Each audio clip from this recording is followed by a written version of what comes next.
Ladies and gentlemen, the President of the United States. I do not need to tell you that we are still locked in a deadly struggle with our enemies, the enemies of our ways of life. And the war is still the chief job of each one of us, the greatest production of which we are capable, faithful adherence to regulations that make it possible to supply our men in battle with everything they need, and buying and holding war bonds. These are things that we at home must do to speed victory. In the past 3 years, more than 85 million Americans have invested billions of dollars in bonds. Never before have so many people held such a direct share in a great national effort to save, to buy, and to hold all that we can of war bonds. This is a small service to ask of us who do not fight. Yet it is one of the biggest things that we can do for our fighting men.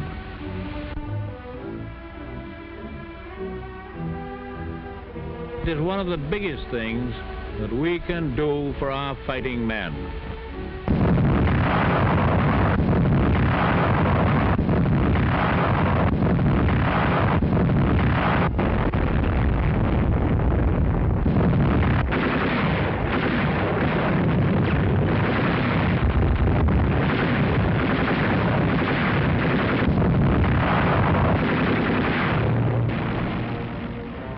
These are our fighting men, and these are our bonds in action. Now, this minute. Here in battle, they speak to the enemy in words of steel, voices of thunder.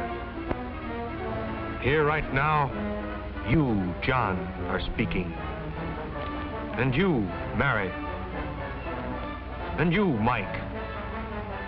And you, and you, and you.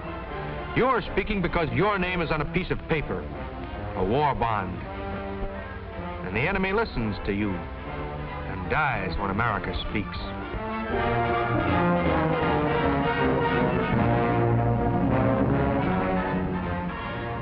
But battle isn't all noise. There's also silence. The deep silence of men suffering. Hear the words you speak fall soft and reassuring. Hear your bonds say, relief from pain. They say, hope, health, sanity. They reinforce the skilled fingers of surgery, shelter injury and illness, give back life itself to men who face losing it because it's their job. The power of life and death. Death to the enemy and life to our fighting men. That's a tremendous, a vital power, and you hold it in war bonds. You hold another power, too. Your war bond has two sides. One side fights the war. The other side wins the peace. Your own personal peace. As Mr. Philip Murray, president of the CIO, says, the Great Payroll Savings Plan, now numbering some 27 million workers, was introduced as a wartime measure to help finance the war and combat inflation. Few of us realized when it was introduced 3 years ago that it was also a powerful instrument for winning the peace. Through a program of regular savings engaged in now and carried over into the post-war era, the working men and women of America have an unprecedented opportunity to ensure themselves a substantial measure of security. Mr. William Green, president of the AFL. Men of labor know that in organization there is strength, and the men and women of America are today organized into a vast war bond army. If we remain united by buying and holding war bonds until they mature, we shall be taking a great step forward toward the realization of that security to which we look forward in the future.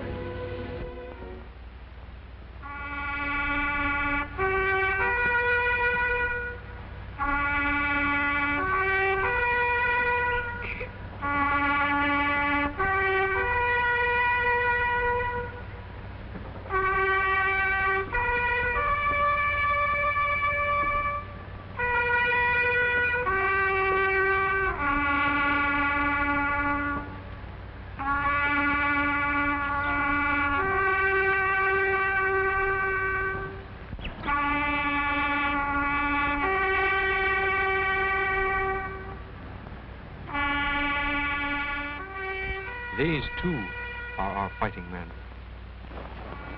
They have security. Timeless and eternal. They got it the hard way. It wasn't the kind they wanted, but they knew what they had to do. And they knew, too, these partners of yours, what you have to do. They knew what bonds mean out there and back here, now and in the future. They knew what Mr. Eric Johnston, President of the United States Chamber of Commerce, means when he says, "The great industrial machine of America has performed miracles during this war, and it will continue to meet any demand that may be placed upon it until at long last victory is ours. But it takes work and money and plenty of both to keep this immense industrial machine operating at full steam. The bonds you buy and hold now account for a large part of that money. And when the war is over, these very same bonds will form a backlog of funds with which you can buy a home, or educate your children, or put you in a small business, or if needed, for food, rent, and clothing.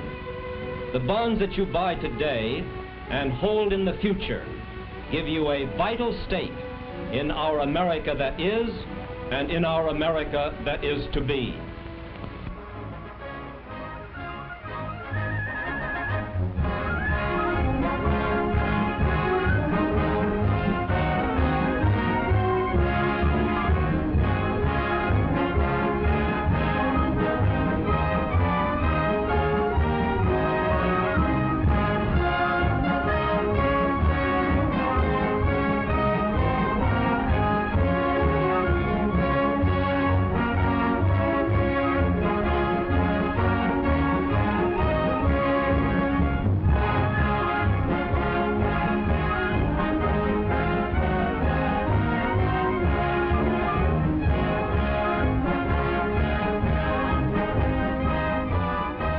the America to be, where will you stand in it? Here's how some other Americans stand. When the war is over, I'm going to open up a beauty parlor. My boy is going to go to a good American college. We're buying and holding our war bonds for a little home in the suburbs. I saw what happened after the last war. I keep on buying my bond, $75, and I get $100 after 10 years for them. Me and my husband buying a war bond. When my son come back from the war, and I buying a home out the country. I got a brother over there. When he comes home, we're going to open up a filling station. If that doesn't work, we're going to open up some other business. I have a boy in this war, and I'm saving my bonds for his education when he gets back. The main thing is to help our boys. That's why I'm buying war bonds. I buy bonds every month and keep them so as I can pay for a college education after the war. I buy bonds every payday, and I hold all that I've bought. When this scrap is over, I'm going into retirement and do lots of fishing. I have been buying bonds since the beginning of the war and will continue to buy and keep them until after the war, so as to have enough money to start into a business of my own. And now, the Secretary of the Treasury, Mr. Morgenthau. I think all of us have a better idea now what war bonds mean to the winning of the war and to our security in the future. But there are a few other things that you should know about your war bonds. The war bonds you buy, E-bonds, were especially designed for your protection. They're an obligation of the government and are guaranteed by the full faith and credit of the government in the same way as a dollar bill in your pocket, but with special privileges. Here are some of the special privileges you get with E-bonds. Each E-bond is owned individually in your name. It's yours. It's worthless to anyone else. If it's lost or stolen, you can get another one. You can name someone in the family to own it with you, a co-owner which means that you both own the bond like a joint savings account. You can name someone as beneficiary the way you do on your life insurance policy. This means that if you die, whoever you name beneficiary will get the money. After 60 days, the E-bond is always redeemable in cash. And after 1 year, it is worth more than you put into it. The longer you hold the bond, the more it increases in value. For example, when you pay $75 for a $100 bond, this is what happens. The second year, it's worth $76.50. The fourth year, it's worth $80. The sixth year, it's worth $84. The eighth year, it's worth $92. At the end of 10 years, $100. As Secretary of the Treasury, I can assure you that the government will stand back of this bond and fulfill every provision of it.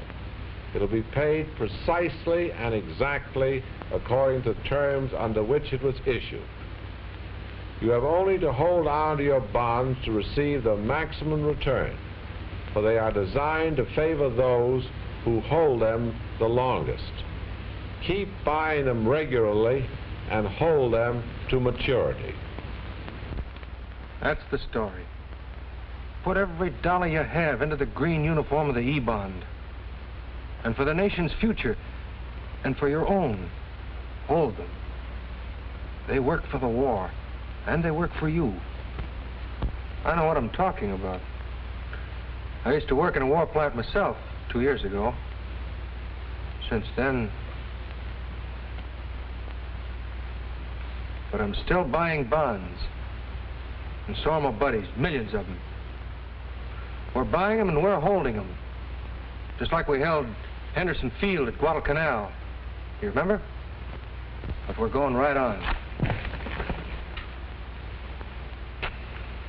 For America. And our future. How about you?